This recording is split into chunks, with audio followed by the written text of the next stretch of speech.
மத்திய கல்வி அமைச்சர் தர்மேந்திர பிரதான் அவர்கள் சமீபத்தில் நீங்கள் தமிழ்நாட்டில் மும்மொழி கொள்கை கடைபிடிக்கவில்லை அல்லது நேஷனல் எஜுகேஷன் பாலிசி அதை நீங்கள் கடைபிடிக்கவில்லை, அந்த கொள்கையை கடைபிடிக்கவில்லை என்றால் நாங்கள் உங்களுக்கு நிதியை வழங்க மாட்டோம், 2100 கோடி ரூபாய் மத்திய அரசு மாநில அரசு கொடுக்கிற நிதியை நாங்கள் கொடுக்க மாட்டோம் என்று சொல்வது மிக மிக தவறானது.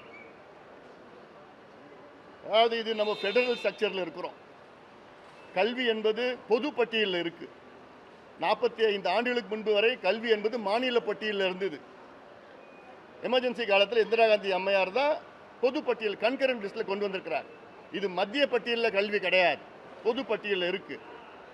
சட்டங்கள் மத்திய அரசு கொண்டு வரலாம், ஆனால் அதை ஏற்பதும் கொள்கைகள் ஏற்பதும் ஏற்காததும் மாநில அரசினுடைய உரிமையை. இதில் யாருமே ஃபோர்ஸ் பண்ண முடியாது.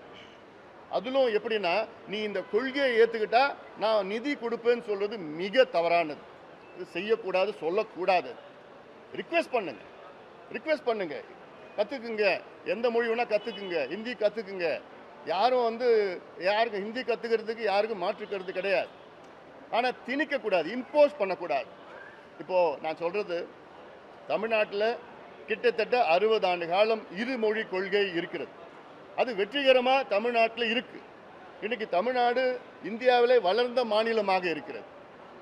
இந்த இருமொழி கொள்கையை வைத்து ஒரு வளர்ந்த மாநிலமாக இருக்கிற ஒரு developed state within the country.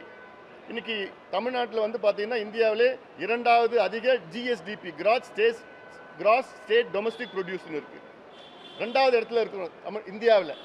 அப்போ இந்த அளவுக்கு வெற்றி பெற்ற மாநிலம், வளர்ந்த மாநிலம், இந்த 60 ஆண்டு காலம் இருமொழி கொள்கை வைத்திருந்த மாநிலம், ஏன் இதை மாற்றணும்? நாங்கள் ஏதோ பிரச்சனைனா நாங்கள் மாற்றலாம், எங்களுக்கு பிரச்சனை இல்லையே. ஏன் இதை திணிக்கிறீங்க?